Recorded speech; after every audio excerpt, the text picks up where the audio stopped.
After his victory over the weekend in the main event over Mateusz Gamrot, Charles Oliveira moves into the pound-for-pound rankings into the number 15 position. He also moves up one spot in the lightweight rankings to number 3. Paddy Pimblett moves up one spot to number 6. For no reason, they're just moving him up the rankings, inching him up the rankings, I guess making a title shot more viable or something like that. Not too sure what's going on there. Montel Jackson got kicked out of the rankings after losing to Davison Figueiredo over the weekend. Montel Jackson was artificially put into the rankings last week because he was in the co-main event over the weekend, and he kicked out Marcus McGee, but now Marcus McGee is brought back in because Montel Jackson gets kicked out.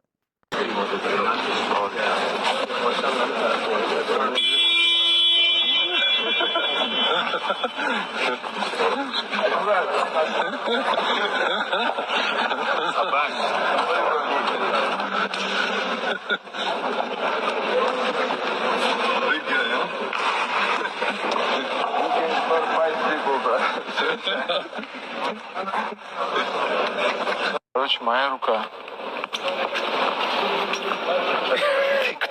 UFC BJJ 3 got 9 million views on YouTube, so a lot of people are suspicious about that number. It's very high. People suspicious include Craig Jones. How did the UFC BJJ event go from 1.9 million views to 9 million views in 4 days? This span of 4 days, UFC BJJ 3 allegedly accumulated over 7 mil additional views while gaining only 25 comments and 1,000 likes. It represents an engagement collapse statistically impossible for organic viewership. 1.9 million was already incredibly suspicious, but that goes from suspicious to a whole new category. During the live broadcast, peak concurrent viewership hovered around 30,000 viewers, a respectable but unremarkable number for a niche combat sports event. Creates another impossible scenario. How does a broadcast with 30k concurrent viewers translate to 9 million total views within days? This isn't UFC BJJ's first encounter with suspicious metrics. Previous investigation documented 137 bot-like comments, 18.9% on UFC BJJ 1, generic phrase and grammatical errors, references to random timestamps showing mundane moments, modest social media gains for participants despite massive viewership.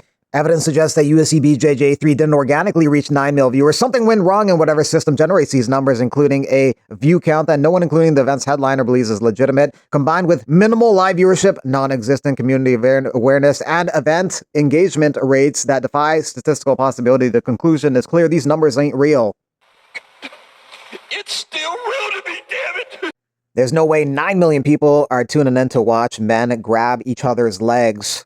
Yuri Prochazka co-signs the rib injury of Magomed Ankalaev going into the rematch with Alex Pereira. I didn't see him training much at the USCPI, is what Yuri says about Ankalaev. I saw the fight. He was holding back, little step back. Then I thought, man, he's not right. Something's wrong. He's so careful, not like the last time. He's going forward, up and down, changing levels. Self-confident. He was a totally different person, yeah. Ankalaev probably shouldn't have just taken the fight because now there's just that excuse lingering in the background. Nonetheless, I don't think they're going to do a third fight between them. I think the UFC is happy with the way things played out because they want Pereira to be a champion over Ankalaev because Pereira is a lot more popular for them. Fight schedule for the rest of the week. You got Dana White's Contender Series. Tonight, Freddy Vidal versus Levi Rodriguez is in the main event. Vidal's second fight on the Contender Series in just over a month. KSW 11, Saturday, 1 p.m. Eastern Time. Brave Combat Federation 99, Saturday, 1 p.m. Eastern Time, and then UFC Fight Night Vancouver on Saturday, 4 p.m. Eastern Time is when the prelims start. The main event is headlined by RDR Allen. You got the co-main event, Holland Malach, Vera, Helwani, Furo, Jasdavicius, Gibson, Ariki Lang, Kyle Nelson versus Matt Pravola kicks off the main card. That'll be a slugfest. Gerald Mearshard's going to be taking on Kyle Daukaus November 15th, UFC 322, GM3 versus the Darce Knight. GM3 thinks no one's ever going to beat Khamzat Chimaev. He's never picking against him again. He picked against him when DDP fought him, but he says he'll favor Khamzat now against everyone, even heavyweights.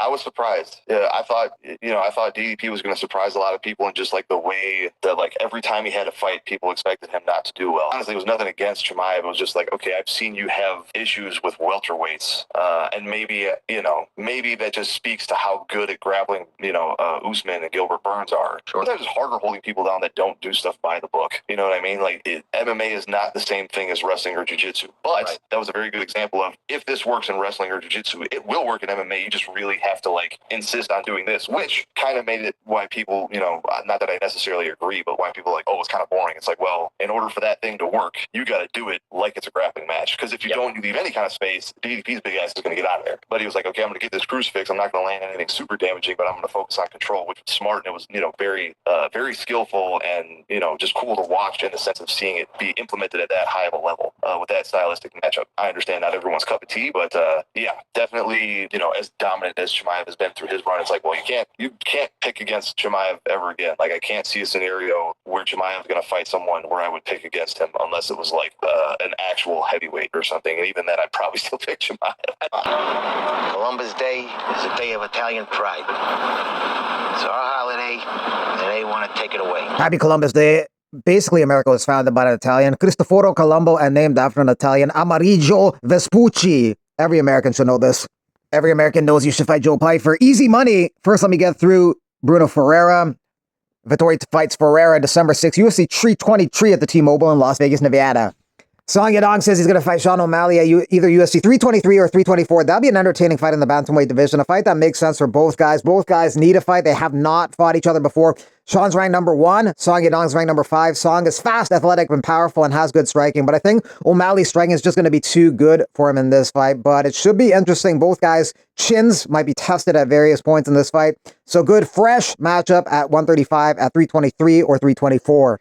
Makhachev goes straight to the belt without fighting contenders. Bet this guy had no issues with Ilya or Weili doing it. No, I wasn't saying it like it was a bad thing. I have no problem with anybody doing it. I'm saying since he has not fought any of the contenders, if he wins the belt, that creates an infinite amount of fresh title matches, which is interesting because if he wins the belt, you got 14 guys in the rankings he has not fought, so that would be intriguing. Grant Dawson is great for 155. That lacks talent, no more than to Ilya, Arman, and Paddy. He lost a shot against King Green. That Bobby Green knockout did set him back. It reminds me a little bit of Gregor Gillespie, who was a talented guy with a lot of potential, had a strong wrestling and cardio game, but he got kicked in the head by Bobby Green, and that knockout changed the trajectory of his career a little bit. But he also shot himself in the foot and essentially quit the sport because he only wanted to fight guys ranked above him. UFC wasn't willing to just offer guys ranked above him, so they took him out of the rankings, and we're like, everybody's ranked above you, but so now you got to take fights. But he didn't go for that. He just kind of vanished from the sport without a trace. Grant Dawson's a little different in the sense he's willing to take fights with guys outside of the rankings, but as a result, he may just sit at the bottom of the rankings his entire career or just outside of the rankings, beating guys up who he's heavily favored to beat. A tournament format would benefit guys like Dawson and other guys lower in the rankings who may never get a shot from the UFC because the UFC may not want to give them big opportunities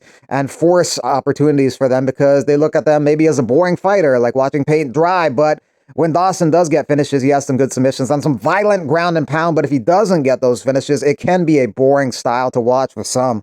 A huge group of people from French-speaking Canada migrated to Louisiana in the past. It makes sense talking about Brendan Allen being Canadian. I think he said his grandparents on his mother's side is from Edmonton, Alberta. But yeah, this weekend in Vancouver, he'll be Canadian.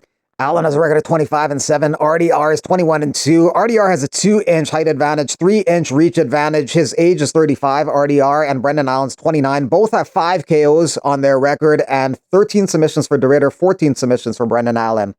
Thanks for watching. Like, comment, subscribe, and share. If you want to donate and support the channel, you can via Super Thanks donations. There's also a link on the main page to donate via PayPal.